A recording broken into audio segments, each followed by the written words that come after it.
Et bonjour à tous, ravi de vous retrouver pour l'émission du vendredi 14 mars 2025. On se retrouve avec un bitcoin autour de 82 000 $ à l'équilibre pour l'instant et on voit qu'on a un marché crypto qui est pas tant en déroute que ça. Quand on voit que du côté des indices américains, eh bien en ce moment on continue un peu de chercher où on pourrait trouver du support. Un Ether qui est à plus 2% en journalier, c'est à noter, 1900 $ mais toujours dégradé, plus 3,38 pour XRP, l'équilibre comme ça pour le top 10, 4% pour Stellar, 5% pour Toncoin, avec le lancement notamment, on le verra dans un instant pour Telegram, de plusieurs nouveaux tokens du côté de son wallet et de rendement associés. 5% pour NIR Protocol, on a l'équilibre comme ça jusqu'au top 35 où on vient chercher le Trump token à plus 8, plus 15% pour Sonic, anciennement Phantom, et on a l'équilibre également pour Celestia qui pousse 11% en hebdo, 13% sur le mois. Donc Celestia qui est autour de 2 milliards de cap à 3,60 $ est en train de complètement se stabiliser, c'est à noter. Et on clôture ce top 50 comme d'hab avec Render, Jupiter, Arbitrum, Optimism et Fast Token qui sont tous autour de 1,7 milliard de capitalisation. Le Crypto Fear and Greed qui est en train de travailler longuement le 27, donc entre la peur et l'extrême peur, et c'est plutôt une bonne nouvelle pour nous puisque c'est dans ces moments-là qu'on essaie, après avoir flush complètement tous les open interest et les leviers, de poser des points bas, et c'est peut-être ce qui est en train d'arriver depuis la mèche ici des 76,6. On a une petite contraction de prix, donc justement entre ces 76 et les 84 pour l'instant. Il nous faudra reprendre 86,6 pour espérer rallier 91 à 92 et ensuite ça ouvre la porte vers les 100 000 $.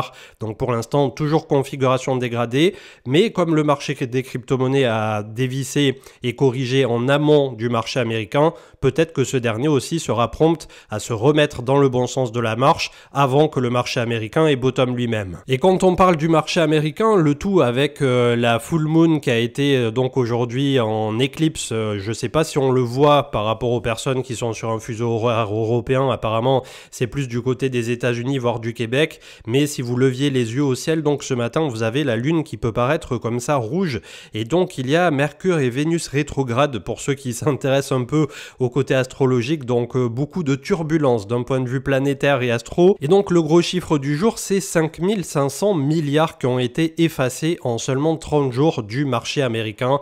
Complètement fou quand on voit la map comme ça, hein, avec des reculs de moins 20% pour Avgo, moins 12 pour Nvidia. On a Google qui est à moins 11, Microsoft moins 7, Apple moins 12, Oracle moins 14, moins 15.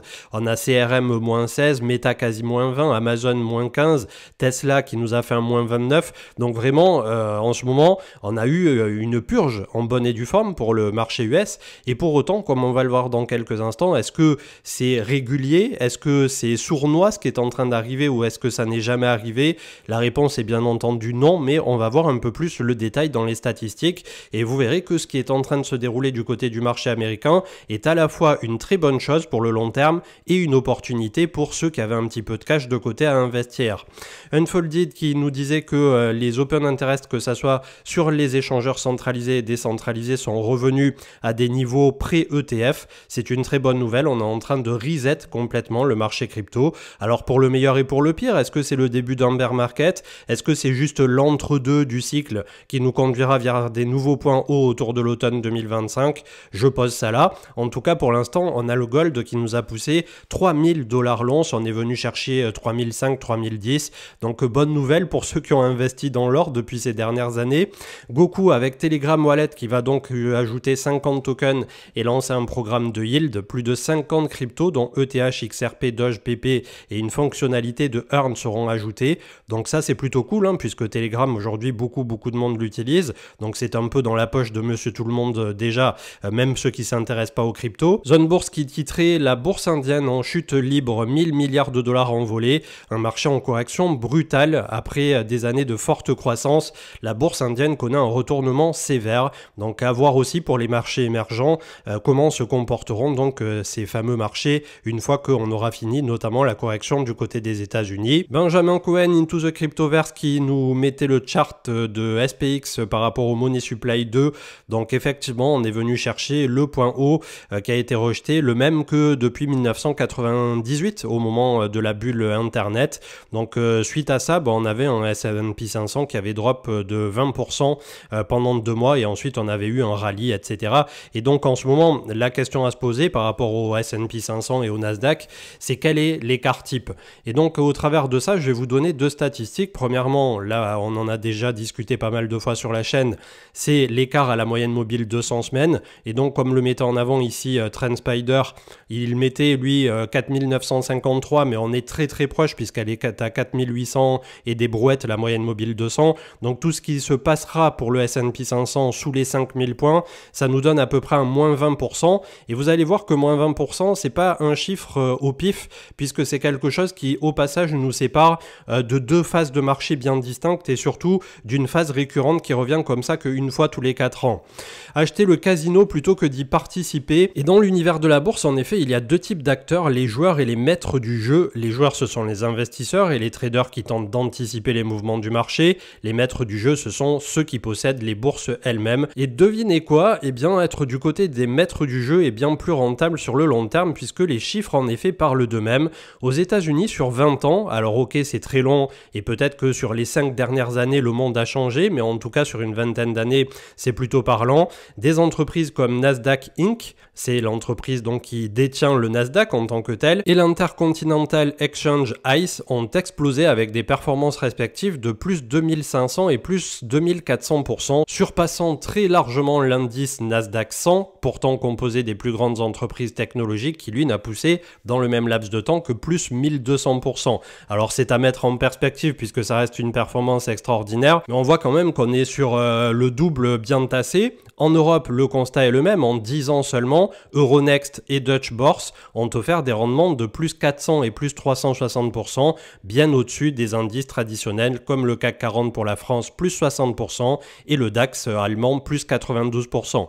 Donc comme vous l'aurez compris, les bourses ne prennent pas de risques. Elles se rémunèrent sur chaque transaction ou bien en vendant leurs précieuses données historiques au plus offrant, et ce que le marché monte ou descende. Donc la moralité, pourquoi jouer quand on peut posséder le casino? C'est vrai que c'est plutôt cool et c'était Samy donc de notre Discord qui nous a mis ce petit trade et ce partage en avant. Et merci Samy donc pour tous ces partages très étayés. Kyungju Ethereum qui fait face à des records de vente depuis 3 mois d'un point de vue on-chain. Donc au bout d'un moment, j'en discutais encore ce matin à 6h du mat avec un des cofondateurs de l'Oracle, avec Boca, et on était en train de se dire mais il y a vraiment un truc qui tourne pas rond sur Ether dans le sens où quand on est à 1008, quand bien même il y en a qui aurait peut-être en tête de se dire il va aller à 1005, allez dans le pire du pire des cas, on revoit le point bas du cycle précédent, c'est-à-dire autour de 1000 $, il y a bien un moment où même pour les vendeurs ou même pour les institutions, cet actif, il va y avoir un risque-récompense qui sera beaucoup plus positif à l'acheter et à le pousser à 2000, 3000, 4000, 5000, peut-être un jour 10 000, plutôt que d'essayer de le pousser en dessous de 1000. En tout cas, c'est comme ça que je vois les choses. Peut-être qu'on se trompe complètement et que Ether n'est plus du tout en odeur de sainteté pour les institutionnels qui aujourd'hui, disons-le correctement, peinent à le vendre comparativement à Bitcoin, qui est très facilement assimilable à de l'or numérique. Et d'ailleurs, il y avait ce slide que je vous avais partagé il y a une quinzaine de jours grand maximum, où on avait BlackRock eux-mêmes qui mettaient une rétrospective en une infographie pour dire risk off Bitcoin hors numérique, et juste en face, ils mettaient Ether, super ordinateur un peu compliqué, risk on. Donc pour l'instant, pourquoi les institutionnels iraient se faire chier sur Ether si pour eux ça représente une couche de risque supplémentaire? Avec Goku, un mineur solo qui utilisait une plateforme de mining BitAxe a réussi à miner le bloc 887 212. Il a gagné 3,15 bitcoins, soit plus de 240 000 $. Cet appareil avec un taux de hachage de seulement 0,5 GH par seconde, soit environ 1/27e de la puissance de l'ancien modèle ASIC S9. Donc là, c'est un gros coup de chance, et je pense que cette personne, au vu du peu d'énergie et de moyens déployés, a dû être très contente. Ça arrive pas souvent, mais il faut le saluer. Comme disait Income Sharks aussi, en ce moment, quand on va voir paraître les grands titres des vendeurs de peur et des grands mots comme récession, crash, de suite ça va nous parler des années 2000, comme l'a fait Into the Cryptoverse, ça va nous parler de 1929. Attention, c'est la grande dépression qui attend les États-Unis, et souvent c'est dans ces moments-là qu'il est opportun en effet de regarder factuellement et concrètement ce qui se passait. Et donc à ce compte-là, Le saviez-vous, le S&P 500 marque une correction de 5% quasi chaque année. Tous les 2,5 à peu près sur 3 ans, c'est 10% de correction, donc on est toujours sur de la moyenne. Et enfin, une baisse d'à minima 20% depuis le point haut se produit tous les 4 ans. Et à savoir qu'en termes de terminologie par rapport à la bourse traditionnelle, il considère qu'il rentre dans un bear market, entre guillemets, à compter du moment où on perd au-delà de 20%. Donc aujourd'hui, on l'a vu, on était sur du 10+, que ça soit du côté du Nasdaq ou du côté du S&P 500. Est-ce qu'on va venir chercher le 20-22% avec la moyenne mobile 200 sur laquelle se raccrocher exactement comme ça l'avait fait à l'automne 2022? C'est là toute la question, mais comme vous voyez, c'est quelque chose qui ne se produit pas régulièrement et qui est forcément salutaire par la suite pour purger tout simplement les excès de marché.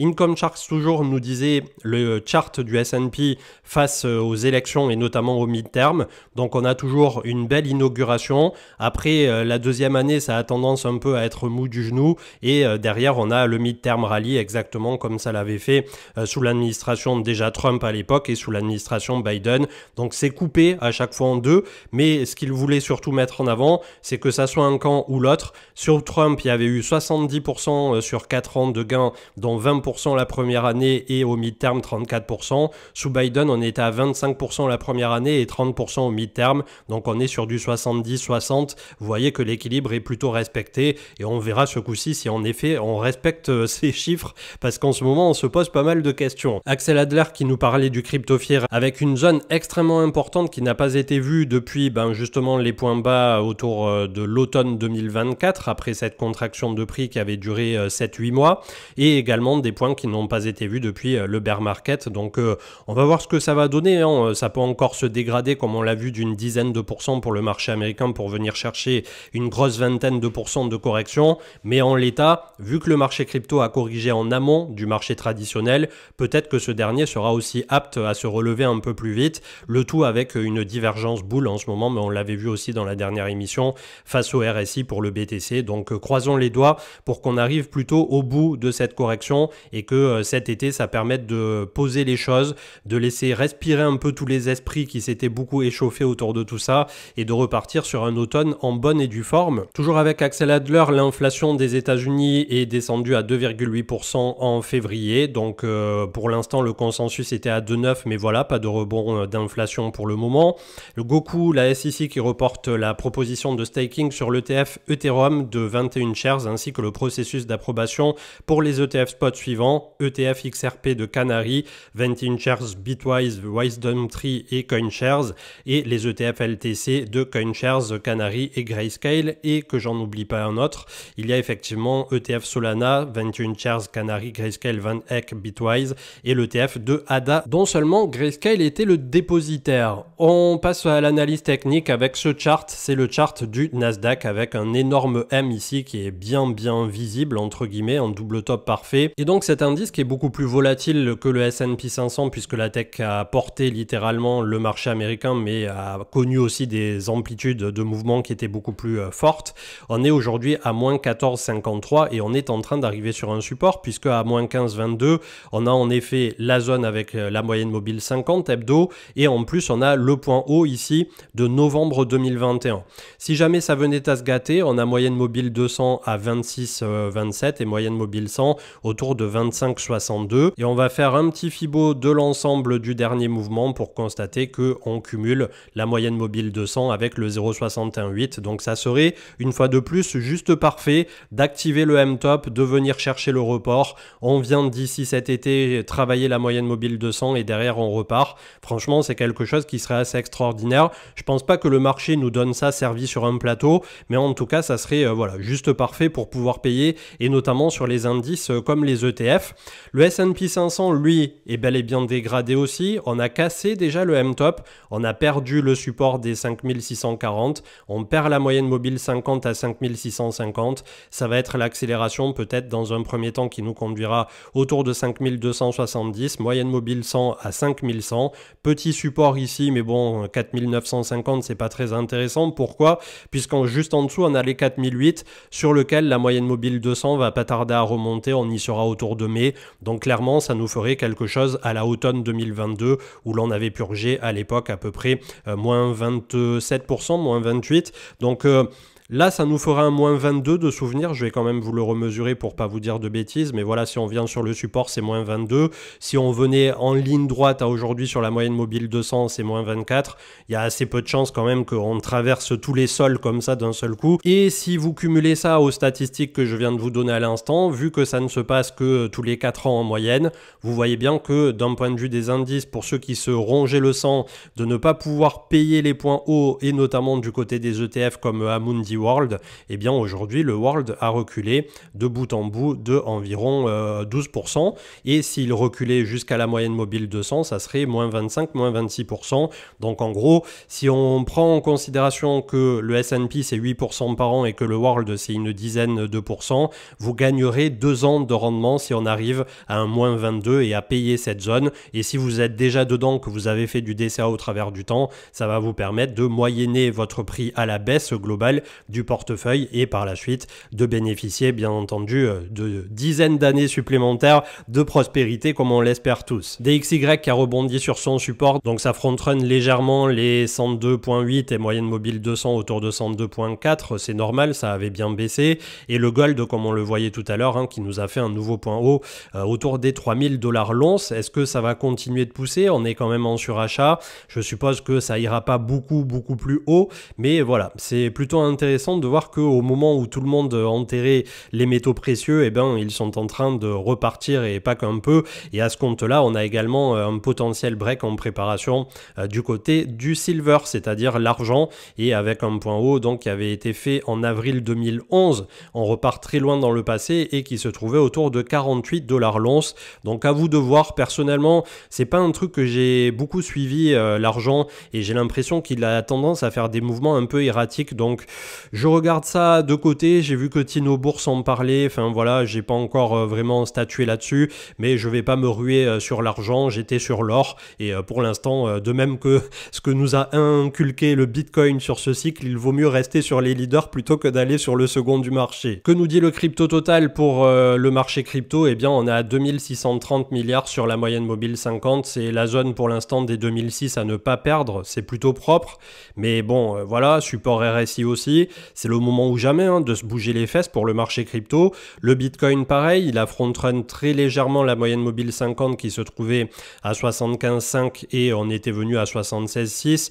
Donc pour le moment ça risque de faire le yo-yo si on se stabilise dans cette zone entre 75-76 et la moyenne mobile 20 autour de 92-93. Pourquoi pas le yo-yo là-dedans? On laisse passer l'été et on repart sur un truc bien propre à l'automne. Ou bien si le marché américain dégueule 10% supplémentaire, on reviendra inéluctablement travailler sous les 75 000, malheureusement pour les cryptos. Ether toujours dégradé contre le dollar, mais c'est surtout la trend au final contre le Bitcoin qui est atroce. On est revenu sur le point bas de décembre 2020. On va voir ce que ça donnera pour la suite.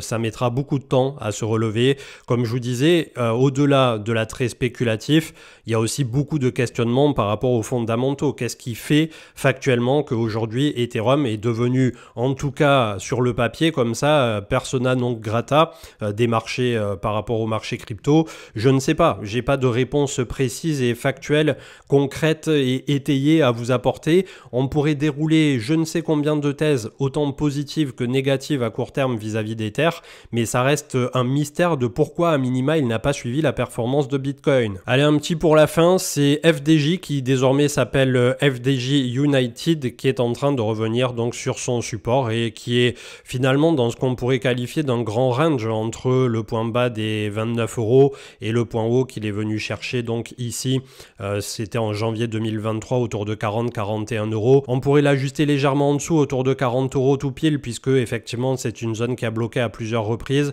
mais en gros on est en train de revenir en bas de la box. À vérifier si effectivement on ne part pas à la cave, on est sur un RSI qui est déjà très bas, mais voilà, c'est peut-être pour cette action, au-delà du fait de devoir bien étudié le dossier puisqu'il y a pas mal de choses qui ont changé et je pense que si c'est vendu aussi fort là en ce moment par le marché, c'est qu'il y a de bonnes raisons, mais comme d'habitude, tout ce qui est vendu fort sur des dossiers qui malgré tout resteront et sont là pour durer, c'est un peu le cas notamment de LVMH, de Pernod Ricard et de tout ce qui a pris 1, 2, 3% la dernière fois quand il y a eu l'annonce des tarifs sur l'alcool français.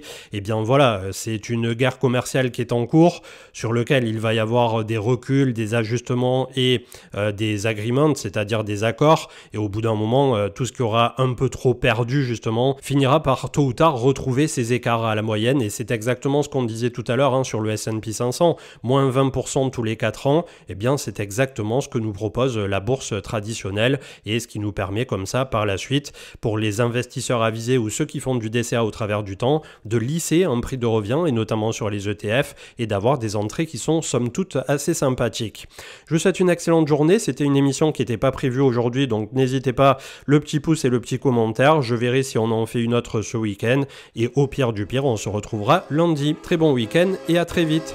Ciao ciao.